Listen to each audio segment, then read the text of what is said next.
चलिए आज हम बात करते हैं कुछ प्रोफेसर्स से जुड़ी खबर के बारे में जो कि विश्वविद्यालयों से जुड़ी हुई है। जैसा कि अगर हम कोई प्रैक्टिकली कार्य करते हैं तो वो हमें आसानी से याद हो जाता है और उसे हम समझ भी जाते हैं। तो कुछ इसी आधार पर हमारी जो खबर है वो जुड़ी हुई है, जैसे कि वे वो सब सिखाते हैं जो पाठ्य पुस्तकें नहीं सिखा सकती। भारत में पेशेवर प्रोफेसरों का उदय और विश्वविद्यालय उन्हें क्यों चाहते हैं। यानी कि जो पाठ्य पुस्तकें हैं वो नहीं सिखा सकती, जो कि ये प्रोफेसर जो हैं वो पढ़ा सकते हैं। ये पेशेवर जो प्रोफेसर बताए जाते हैं और इनके उदय के कारण जो हैं वो क्या हैं और विश्व जो विद्यालय हैं ये उन्हें क्यों चाहते हैं, इन पर हम बात करेंगे। जैसे ये जो है वो प्रैक्टिकली जो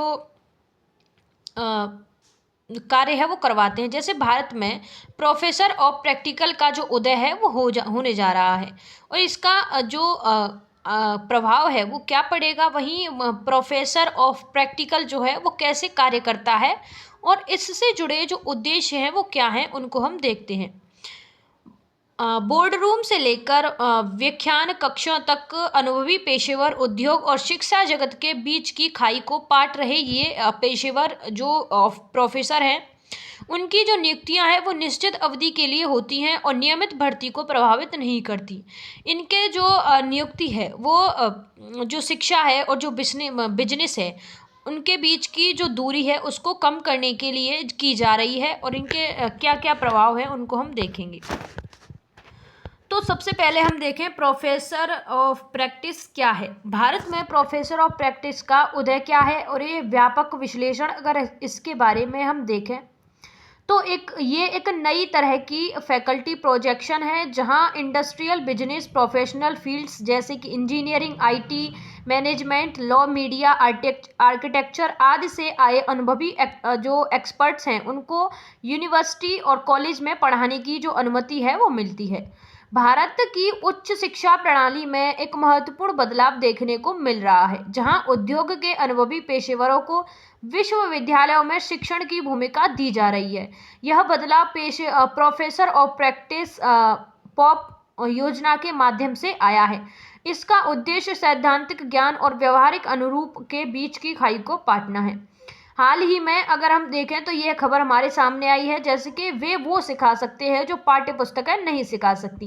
भारत में पेशेवर प्रोफेसरों का उदय और विश्वविद्यालय उन्हें क्यों चाहते हैं, ये जो खबर है वो निकल कर आई है। इससे जुड़ी आज हम सभी जो पॉइंट्स हैं उनको कवर करेंगे। तो ये प्रोफेसर ऑफ प्रैक्टिस क्या है, अगर इससे जुड़े कुछ पॉइंट्स हैं उनको हम देखें। जैसे कि ये प्रोफेसर ऑफ प्रैक्टिस से जुड़े कुछ जो पॉइंट्स हैं, जैसे मुख्य जो फोकस है इसका इसे देखें तो छात्रों को रियल वर्ड्स प्रैक्टिकली नॉलेज सिखाना इनका मुख्य उद्देश्य है। जैसे कि industry trades, projects management, case studies, problems और सॉल्विंग, इनोवेशंस, क्लाइंट हैंडलिंग, फेलियरिंग से सीखना और नेटवर्किंग आदि इनका मुख्य फोकस जो है वो छात्राओं को सिखाना है, छात्र छात्राओं को। पाठ्य पुस्तकों से जुड़ी कुछ बात करें तो ये थ्योरी देते हैं, लेकिन पॉप जो पुस्तकें हैं वो थ्योरी देती हैं, लेकिन प्रोफेसर ऑफ प्रैक्टिस वो सब सिखाते हैं जो किताबें नहीं सिखा सकती। यही वजह है कि इनका जो उदय है वो होने जा रहा है। कुछ योग्यताओं से जुड़ी बात करें तो कम से कम 15 साल का प्रैक्टिकली एक्सपीरियंस, कुछ लेवल्स पर कम भी, लेकिन जैसे कि असिस्टेंट जो है वो पॉप के लिए 5 से 7 साल का जो एक्सपीरियंस है, जो योग्यता है वो होनी चाहिए। पीएचडी, एनईटी या पब्लिकेशन जरूरी नहीं है, लेकिन अगर एक्सपर्ट्स ने अपनी फील्ड में कुछ जैसे काम किए हों, जैसे कि वो सीनियर रहे हों, पोजीशन उनकी अच्छी हो सीनियर्स में और इनोवेशन कार्य उन्होंने किए हों, कुछ प्रोजेक्ट्स और कुछ अवार्ड्स उन्होंने लिए हों, तो वो जो है वो जो एक्सपर्ट्स जो विद्वान हैं, जो प्रोफेसर्स हैं, उनकी श्रेणी में आते हैं। ये रेगुलरली फैकल्टीज से अलग हैं, जैसे कि फैक्टर्स टर्म जैसे कि मैक्सिमम 3 साल प्लस 1 साल का एक्सटेंशन पर नियुक्ति इनकी होती है। कैटेगरी की बात करें तो assistant professor of practice, associate professor of practice और प्रोफेसर ऑफ प्रैक्टिस एक्सपीरियंस के आधार पर इनकी जो कैटेगरी है वो बांटी जाती है। फंडिंग की बात करें तो इंडस्ट्री फंडेड, यूनिवर्सिटी फंडेड या ऑनरेरी बिना सैलरी भी हो सकती है, और सैलरी जो है वो म्यूचुअल एग्रीमेंट पर आधारित है। अब हम बात करें ये पॉप जो है यानी कि प्रोफेसर ऑफ जो प्रैक्टिस जो है, इसकी योजना की शुरुआत कैसे हुई थी। इसकी अगर जो योजना है, अगर इसकी शुरुआत की बात करें तो इसके मुख्य दिशा निर्देशक जारी। यूजीसी ने अगस्त 2022 में पॉप योजना के लिए ड्राफ्ट गाइडलाइंस जारी की और 30 सितंबर 2022 के आसपास अंतिम गाइडलाइंस प्रकाशित की गई। यह एनईटी 2020 के कार्यान्वयन का हिस्सा था, जहां उच्च शिक्षा संस्थानों में इंडस्ट्री एक्सपर्ट्स को बिना पीएचडी या पारंपरिक योग्यताओं के नियुक्ति करने की अनुमति दी गई। ऑनलाइन पोर्टल्स लॉन्च की बात करें तो यूजीसी ने 16 मई 2023 को विशेष प्रोफेसर ऑफ प्रैक्टिस पोर्टल जो है वो लॉन्च किया, और UGC chairman professor Jagdish Kumar ने इसे लॉन्च किया था, जिससे विशेषज्ञ और संस्थापक आसानी से जुड़ सकें। लॉन्च के कुछ महीनों में ही 4300 प्लस से अधिक आवेदन और 140 प्लस संस्थाओं की रुचि जो है वो दर्ज हुई। अब बात करें पोर्टल और योजनाओं के विकास की, तो यह जो योजना है वो 2022 में शुरू हुई, लेकिन पोर्टल 2023 में सक्रिय हुआ, जिससे योजना का जो व्यवहारिकता है वो कार्यान्वयन जो है उनको तेज हुआ उससे। और यह जो खबर है वो दुनिया भर में कई विश्वविद्यालय में लागू हो चुकी है। यह जो योजना है वो कई विश्वविद्यालय में देश भर में लागू हो चुकी है, पॉप यानी कि प्रोफेसर ऑफ प्रैक्टिस। अब हम बात करें योजना से जुड़े कुछ जो मुख्य उद्देश्य है, यानी कि योजना के जो मुख्य उद्देश्य है वो क्या है, की ऑब्जेक्टिव्स क्या है। तो पॉप योजना का मुख्य उद्देश्य उच्च शिक्षा को अधिक व्यवहारिक, प्रैक्टिकली स्किल्स आधारित और उद्योग उन्मुख बनाना है, और यूजीसी के अनुसार प्रमुख उद्देश्य उनके जैसे कि उद्योग अकादमिक गैप को पाटना, क्लासरूम में वास्तविक दुनिया के अनुभव और प्रैक्टिस लाना, ताकि छात्र किताबी ज्ञान के साथ साथ उद्योगों की चुनौतियां भी समझ सकें। उच्च शिक्षा की गुणवत्ता बढ़ाना, जैसे उद्योग नीति निर्माता, कुशल पेशेवर, स्थानीय कलाकारों, कारीगरों आदि को अकादमिक संस्थाओं में लाकर शिक्षा को समृद्ध करना। फैकल्टी संस्थानों को मजबूत करने की बात करें तो फैकल्टीज की कमी को दूर करना, खासकर विशेष क्षेत्रों जैसे कि इंजीनियरिंग, मीडिया, कानून, उद्यमिता, सामाजिक विज्ञान आदि में जहां पीएचडी धारक कम हो। छात्रों को बाजार तैयार बनाने की बात करें तो छात्रों को problems solving, innovation, project management जैसी स्किल्स सिखाना, जिससे वे नौकरी के लिए तैयार हों और अर्थव्यवस्था की जरूरतों को पूरी कर सकें।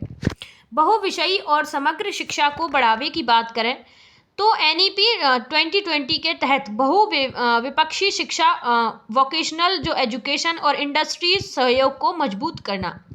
रियल वर्ल्ड प्रैक्टिकल को क्लासरूम में लाने की बात करें तो विशेषज्ञों के अनुभव से छात्रों को प्रेरित करना, नए कोर्स डिज़ाइन करना और वर्कशॉप चलाना, वहीं सहयोगी रिसर्च को बढ़ावा देना इनका मुख्य उद्देश्य है। यह जो योजना है वो उन विशेषज्ञों के लिए है जिनके पास कम से कम 15 वर्ष का प्रोफेशनल अनुभव है, और पीएचडी या एनईटी जैसी शैक्षणिक योग्यताएं अनिवार्य नहीं है, लेकिन वे सर्विंग या रिटायर्ड टीचर्स नहीं हो सकते। नियुक्ति अगर हम फैकल्ट्स की बात करें टर्म्स की, तो अधिकतम 4 वर्ष पर होती है, और यह नियमित फैकल्टी पदों से अलग है।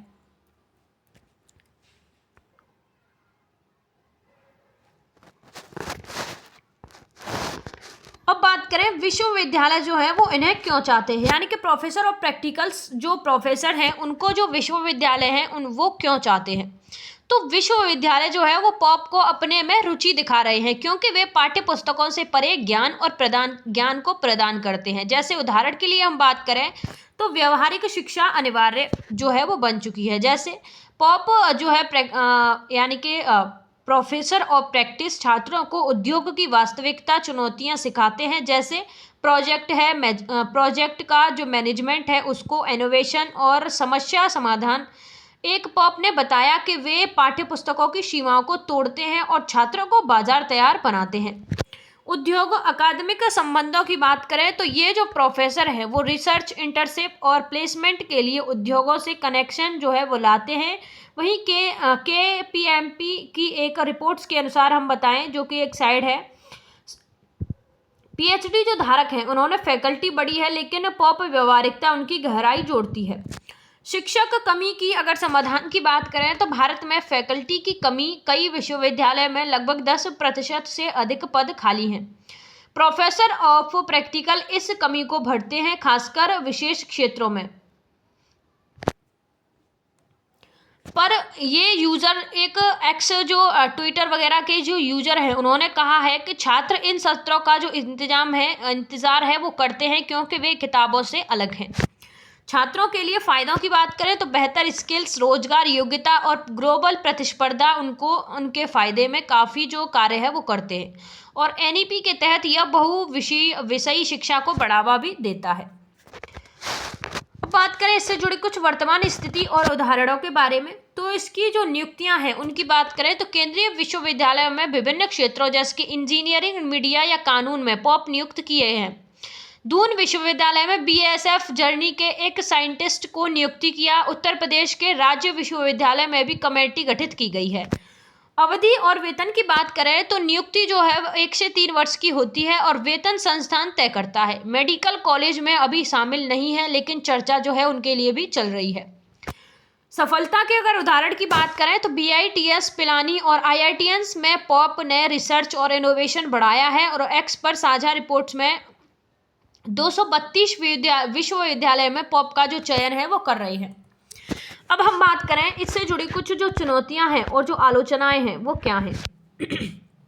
इससे जुड़े नकारात्मक पहलुओं की बात करें तो हर नकारात्मक बदलाव की तरह पॉप योजना की भी जो आलोचनाएं हैं वो हो रही हैं। जैसे गुणवत्ता पर सवाल जो है वो उठाए जा रहे हैं। कुछ का मानना है कि बिना PhD के नियुक्ति से शिक्षा का स्तर गिर सकता है और हिंदी मीडियम में इसे पीछे के दरवाजे में प्रवेश कहा गया है, जहां अपात्र लोग संस्थानों में घुस सकते हैं। और एजुकेशन टाइम्स एक साइड है, उन्होंने भी कहा है कि हील्स में पॉप की वृद्धि चुनौतियां लाती हैं, जैसे अनुकूल की समस्या। नियमित फैकल्टी पर अगर प्रभाव की बात करें तो कॉन्ट्रैक्ट रिसर्च टीचर्स पहले से ही प्रचलित हैं, जहां वेतन कम, कभी कभी 300 प्रति क्लास है। पॉप से स्थायी पदों पर असर पड़ सकता है और एक YouTube वीडियो में इसे गिग वर्क जैसा बताया भी गया है। संभावित दुरुपयोग की बात करें तो लोकप्रिय नामों को आकर्षित करने के लिए योजना का इस्तेमाल हो सकता है, लेकिन शिक्षक क्षमता पर सवाल जो है वो उठाए जा सकते हैं। PhD बिक्री की खबरें जो है वो 30,000 में थीसिस से शिक्षा की विश्वसनीयता पहले से ही सवालों में है। आरक्षण और अगर हम विविधता की बात करें तो सामान्य श्रेणी के प्रोफेसरों को वर्चस्व जो है पहले से है, 95% वर्चस्व है और पॉप से यह और भी बढ़ सकता है।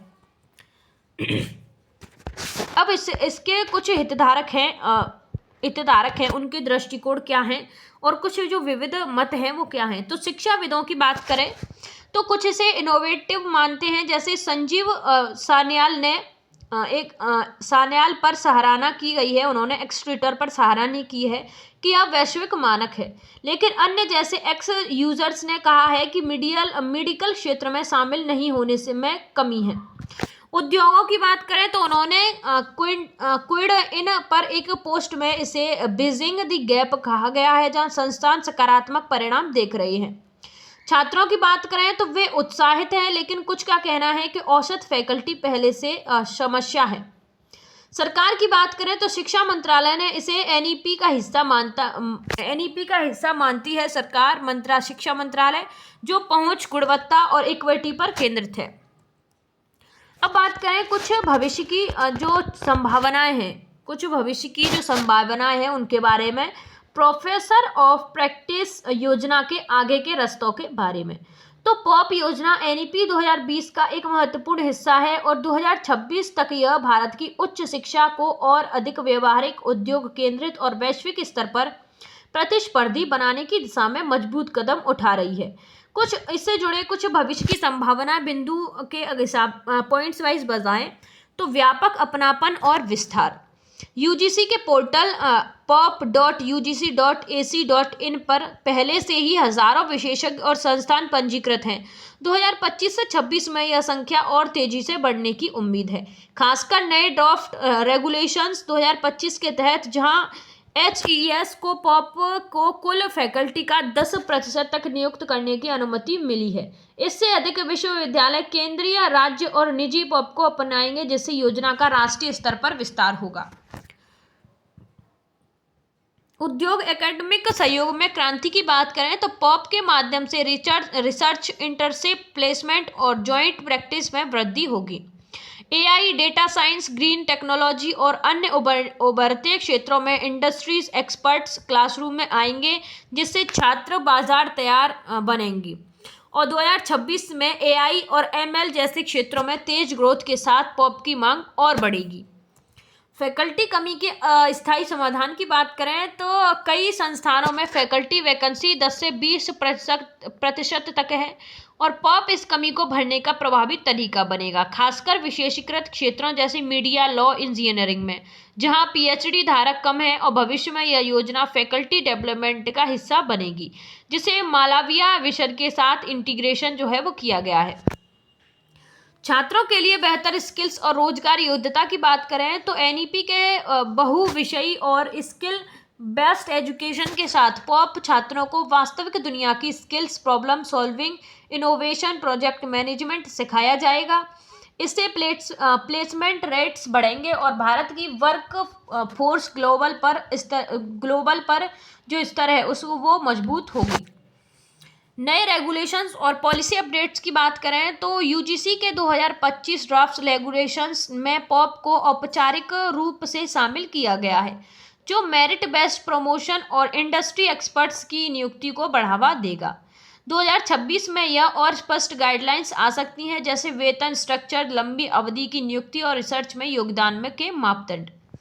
चुनौतियों के कुछ समाधान और संतुलन की बात करें तो सफलता के लिए सख्त निगरानी जरूरी होगी, जैसे गुणवत्ता सुनिश्चित करना, दुरुपयोग रोकना और नियमित फैकल्टी के साथ संतुलन बनाना। अगर ये मुद्दे हल हुए तो पॉप उच्च शिक्षा को पूरी तरह बदल सकता है। आलोचनाएं जैसे कि स्थायी पदों पर असर के बावजूद यह योजना शिक्षा को अधिक समावेशी और व्यवहारिक बनाने की दिशा में मजबूत रहेगी। कुल मिलाकर अगर हम बात करें तो 26 और उसके बाद पॉप योजना भारत की उच्च शिक्षा को सिद्धांत से व्यवहार की ओर ले जाने में गेम चेंजर साबित हो सकती है, बशर्ते संस्थान और यूजीसी मिलकर इसे प्रभावी ढंग से लागू करें। यह छात्रों, उद्योग और एकेडमिक जगत के लिए एक जीत की स्थिति बनाएगी। धन्यवाद। Thanks for watching our videos.